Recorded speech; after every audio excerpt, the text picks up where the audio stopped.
दक्षिण चीन सागर में माइसाक तूफान जो है वो उठा है। चीन के हेनान के दक्षिण में तूफान का केंद्र देखने को मिला और अगले 48 घंटे, माफी चाहूंगी, 48 घंटे में ये खाड़ी पहुंचेगा। चीन वियतनाम में अलर्ट जारी किया गया है। 90 किलोमीटर प्रति घंटे की रफ्तार वाला ये तूफान है। 2 से 4 मीटर ऊंची लहरों का खतरा इससे है। वियतनाम में 350 मिलीमीटर तक बारिश की संभावना है। मछुआरों को समुद्र में ना जाने की भी सलाह दी गई है। तो चीन के पास दक्षिण चीन सागर में आ रहा है बहुत ज्यादा भयंकर तूफान और इस तूफान का नाम है माइसाक और अभी ये टोकिन की खाड़ी की ओर बढ़ रहा है। तूफान के चलते चीन और वियतनाम में भारी बारिश और तेज हवाओं और साथ ही साथ बाढ़ का खतरा भी है। अब तूफान का केंद्र चीन के हेनान आइलैंड के दक्षिण में स्थित है और इसके आसपास 62 से 64 किलोमीटर प्रति घंटे की रफ्तार से हवाएं चल रही हैं, जबकि झोंकों की गति जो है 90 किलोमीटर प्रति घंटे तक पहुंच रही है और पूर्वानुमान ये है कि अगले 24 से 48 घंटों में माइसाक उत्तर और उत्तर पश्चिम की ओर बढ़ते हुए टोकिन की खाड़ी में प्रवेश करेगा और इसके बाद ये चीन के ग्वांगशी प्रांत की ओर बढ़ेगा और धीरे धीरे कमजोर पड़ जाएगा।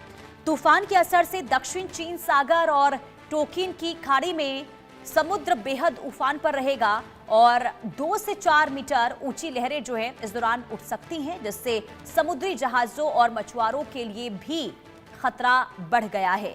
इसके साथ ही उत्तरी वियतनाम में 5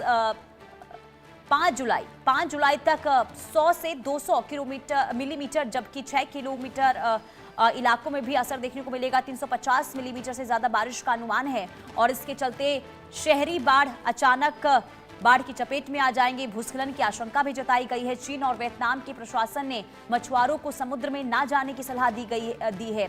तटीय इलाकों में बचाव दलों को अलर्ट पर रखा गया है और पर्यटक नौकाओं की निगरानी भी वहां पर बढ़ा दी गई है।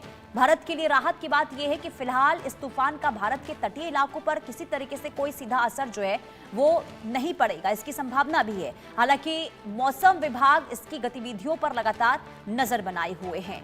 तो माइसाक को लेकर अलर्ट जारी हुआ है। माइसाक तूफान आ रहा है और 2 से 4 मीटर ऊंची लहरें जो है ये उठती हुई दिखाई देंगी इस दौरान और वियतनाम में 350 मिलीमीटर तक बारिश की संभावना भी जताई गई है। यानी कि चीन और वियतनाम को लेकर अलर्ट जारी हुआ है। अजय जांडियाल संवाददाता तमाम जानकारी के साथ जुड़ चुके हैं। अजय, माइसाक तूफान कितना खतरनाक है और ये कब तक प्रवेश कर जाएगा, क्योंकि अलर्ट चीन और वियतनाम के लिए भी जारी हुआ है। क्या स्थिति इस वक्त तूफान को लेकर? देखिए, बिल्कुल चीन के लिए खासतौर पे इस चीज का खतरा बना हुआ है कि ये जो तूफान इस रफ्तार में आगे बढ़ रहा है, जैसे जैसे वो प्रवेश करेगा शहरी इलाके में, तो तबाही जो है वो पक्का जो है वो मानी जा रही है। जो जानकारी है, अगले कुछ घंटों में माइसाक तूफान जो है वो एंट्री बढ़ सकता है, मगर चीन में किस तरीके से इसके इंतजाम किए गए हैं और किस तरीके से जो है लोगों को बताया जाएगा, और वो चीजें जो है वो तय करनी है। खासतौर पे मछुआरों को समुद्र में ना जाने की हिदायतें दी गई हैं। जो शिप्स हैं या क्रूज हैं जो समुद्र में हैं, उनको वहां से तुरंत बाहर होने के लिए कहा गया है।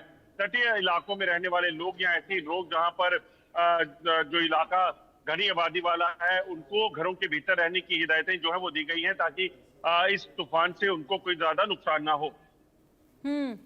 बिल्कुल, लेकिन ये आखिर कितना खतरनाक है? और क्योंकि देखिए ये कहा जा रहा है कि जब ये प्रवेश करेगा तो बहुत ज्यादा जो है इससे स्थिति बिगड़ सकती है।